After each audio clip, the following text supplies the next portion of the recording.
नमस्कार फ्रेंड्स, स्वागत है आप सभी का हमारे यूट्यूब चैनल पोटेंशियल आईएएस में। आज हम जिस टॉपिक पे बात करने जा रहे हैं वो है राहुल गांधी का डिस्क्वालिफिकेशन, जो कि उनका लोकसभा से डिस्क्वालिफिकेशन हो गया है। वहीं पे कुछ सोशल मीडिया में लोगों ने यह आवाज उठाया है कि राहुल गांधी को तो डिस्क्वालीफाई कर दिया गया है, पर प्रज्ञा ठाकुर को क्यों नहीं, वो अभी भी एमपी क्यों है। तो चलिए इस टॉपिक को हम डिटेल से समझते हैं। स्टार्ट करते हैं कि क्या कंसिक्वेंसेस हो सकते हैं राहुल गांधी पे अगर राहुल गांधी अ, इसमें दोषी पाए गए हैं, उनको डिस्क्वालीफाई कर दिया गया है। तो अगर उनका ये कन्विक्शन और ये सेंटेंस बरकरार रखा जाता है तो उनपे क्या कंसिक्वेंसेस हो सकते हैं। तो सबसे पहला कि वो एमपी के रूप में डिस्क्वालीफाई हो जाएंगे और वायनाड सीट जो है वो वैकेंट हो जाएगा। इसके अलावा वो उनको उन पर जेल का टर्म जो भी कन्विक्शन में सजा मिलेगी उसके बाद उस सजा के बाद के 6 साल वो चुनाव नहीं लड़ सकते और कहीं भी एमपी एमएलए नहीं बन सकते। इसका मतलब यह हुआ कि 2024 और 2019 का जो इलेक्शन है वो लड़ नहीं सकेंगे।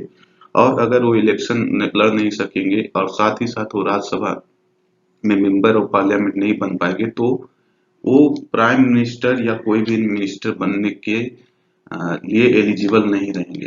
तो ये सबसे बड़ी बात है, क्योंकि कांग्रेस पार्टी में राहुल गांधी को फ्यूचर प्राइम मिनिस्टर के रूप में देखा जाता है और अगर ऐसा होता है तो एटलीस्ट वो 6 साल प्राइम मिनिस्टर और मिनिस्टर बन नहीं सकेंगे। तो चलिए समझते हैं कि राहुल गांधी के डिस्क्वालिफिकेशन के क्या कारण थे। तो राहुल गांधी को एक सूरत के कोर्ट ने उनको दोषी पाया है एक डिफेमेशन केस को लेकर, जो मोदी सरनेम के एक रिमार्क के ऊपर था, जिनको राहुल गांधी ने कर्नाटका के एक इलेक्शन के पब्लिक रैली में एक रिमार्क किए थे मोदी सरनेम के ऊपर, जिसके कारण उनपे एक डिफेमेशन केस हुआ और उनमें सूरत के कोर्ट ने उन्हें दोषी पाया है। इसके दोषी पाने के कारण उन्हें 2 साल की सजा मिली है। हालांकि इस सजा को 30 दिन के लिए सस्पेंड कर दिया गया है ताकि वो किसी हायर कोर्ट में अपील कर सके। रिप्रेजेंटेशन ऑफ पीपल एक्ट के अनुसार अगर किसी व्यक्ति को कोई कन्विक्शन होता है जिसमें 2 साल से ज्यादा की सजा होती है तो उन्हें ऑटोमेटिकली डिस्क्वालीफाई कर दिया जाता है मेंबर ऑफ पार्लियामेंट के रूप में।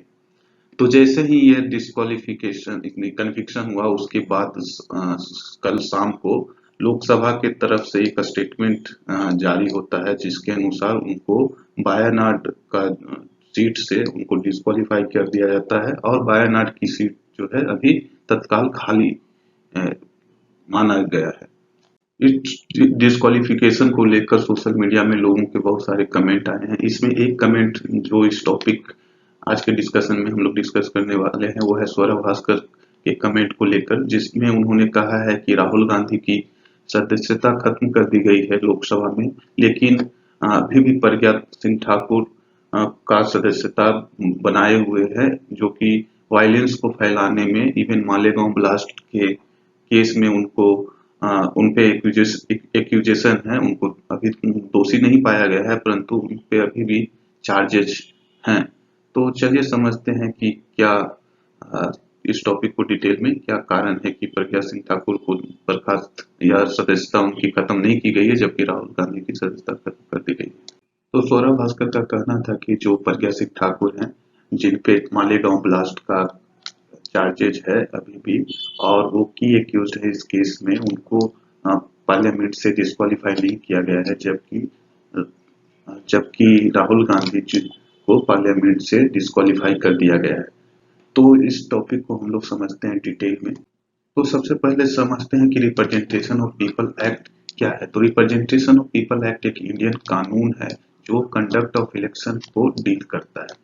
इसमें भी कुछ लॉज हैं जो क्वालिफिकेशन और डिस्क्वालिफिकेशन ऑफ एमपी और एमएलए को लेकर भी बनाए गए हैं कि किस कौन कौन से ऐसे केसेस में एमएलए और एमपी के क्वालिफाई या उनको डिस्क्वालीफाई किया जा सकता है। इस कानून के अंतर्गत और भी कुछ नियम बनाए गए हैं जो preparation and revision of rules को इलेक्टोरल रूल्स को लेकर है, या फिर delimitation of constituencies, filing of nomination, poll को कंडक्ट करने को लेकर, काउंटिंग ऑफ वोट को लेकर या रिजल्ट को डिक्लेयर करने के जितने भी नियम हैं इसमें रिप्रेजेंटेशन ऑफ पीपल एक्ट में के थ्रू बनाए गए हैं।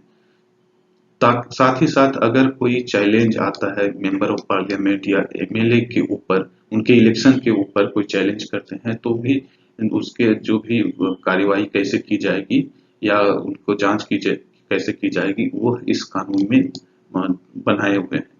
इसके अलावा पॉलिटिकल पार्टी का रजिस्ट्रेशन, उनका फंडिंग, इन सभी चीजों का भी रेगुलेशन इस कानून के थ्रू किया जाता है। किसी पार्टी को नेशनल या स्टेट पार्टी के रूप में रिकॉग्नाइज करना या किसी पार्टी के इलेक्शन के दौरान की गई खर्चों को लेकर भी रेगुलेशंस जो है वो इसी कानून के जरिए किया जाता है। तो इस कानून में रिप्रेजेंटेशन ऑफ पीपल एक्ट के अंदर ही एक सेक्शन एक्ट है जिसके थ्रू अगर किसी व्यक्ति को किसी सजा में दोषी पाया जाता है और उनको 2 या उससे ज्यादा साल की सजा होती है तो उनको डिस्क्वालीफाई किया जा सकता है एज ए एमपी। साथ ही साथ उनको सजा के पूरा होने के बाद उनको 6 साल तक किसी भी प्रकार किसी भी संविधान के जो लेजिस्लेचर के सीट हैं जैसे कि एमपी और एमएलए उन पे उनको नहीं बैठने को मिल सकता। उनको 6 साल के लिए उनको उस पोस्ट को होल्ड करने से डिस्क्वालीफाई किया जा सकता है। परंतु यह डिस्क्रिशन जो है स्पीकर ऑफ हाउस के ऊपर है कि वो डिस्क्वालीफाई करते हैं या नहीं। वो लोग ऑटोमेटिकली डिस्क्वालीफाई नहीं हो सकते। तो राहुल गांधी को इसी एक्ट के थ्रू डिस्क्वालीफाई किया गया। कल शाम को स्पीकर ऑफ हाउस के ने इस पे सहमति दी और लोकसभा ने यह जाहिर किया कि राहुल गांधी को डिस्क्वालीफाई कर दिया गया है। तो इससे पहले राहुल गांधी से पहले कौन कौन से लोग डिस्क्वालीफाई हो गए हैं उनको भी इसमें समझते हैं। इस एक्ट के कारण तो लालू प्रसाद यादव को दोषी पाया गया था करप्शन केसेस में, उनको 5 साल की सजा मिली है तो उनको भी डिस्क्वालीफाई किया गया है। मधु कोड़ा जिनको दोषी पाया गया था कोल स्कैम के केसेस में, उनको 3 साल की सजा मिली थी, उनको भी डिस्क्वालीफाई किया गया है। जया बच्चन को 2006 में डिस्क्वालीफाई किया गया था राज्यसभा एमपी से क्योंकि उन्होंने ऑफिस ऑफ प्रॉफिट का एक पोस्ट है उनको होल्ड की थी। साथ ही वो मेंबर ऑफ पार्लियामेंट भी रही थी राज्यसभा में उस समय, तो उनको भी डिस्क्वालीफाई किया गया था। और रशीद मसूद करके एक मेंबर ऑफ पार्लियामेंट थे जो राज्यसभा मेंबर ऑफ पार्लियामेंट थे, उनको एक करप्शन केस में दोषी पाया गया था। 4 साल की उनकी सजा थी तो उनको भी डिस्क्वालीफाई किया गया। इसके अलावा भी बहुत सारे नाम है परंतु ये 4 नाम जो कि सिग्निफिकेंट है इनको पहले डिस्क्वालीफाई किया जा चुका है इस कानून के जरिए। तो चलिए समझते हैं कि साध्वी प्रज्ञा को क्यों नहीं डिस्क्वालीफाई किया गया है। तो इसको समझने से पहले हमको समझना होगा कि देयर आर 2 थिंग्स, 2 चीज होते हैं, एक कन्विक्ट एक दूसरे एक्यूज्ड। तो एक्यूज्ड वो पर्सन होता है जिन पे फॉर्मली चार्ज लगाया जा चुका है क्रिमिनल ऑफेंस का परंतु उनको दोषी नहीं पाया गया है, इसलिए उनको एक्यूज कहा जाता है। जबकि कन्विक्ट वैसे पर्सन होते हैं जिनको दोषी पाया जा चुका है क्रिमिनल ऑफेंस में। तो यह जो member of representation of people act है यह उन्हीं को डिस्क्वालीफाई करता है जिनको दोषी पाया जा चुका है और जिनकी जो सेंटेंस ऑफ इम्प्रिजनमेंट है वो 2 साल या उससे ज्यादा है, तभी उनको डिस्क्वालीफाई किया जा सकता है मेंबर ऑफ पार्लियामेंट में।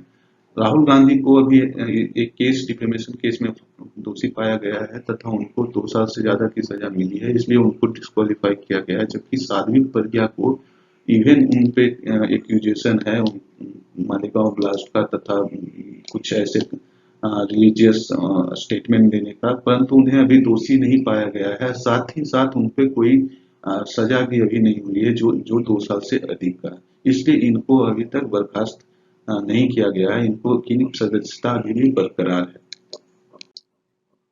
तो आशा करते हैं आपको समझ में आया होगा इस पूरे टॉपिक के बारे में। अगर आपको समझ में आया है तो आप मेरे चैनल को सब्सक्राइब कर सकते हैं और अपने दोस्तों के साथ भी इसको शेयर कर सकते हैं। तब तक के लिए धन्यवाद, फिर से मिलेंगे अगले वीडियो में। Thank you.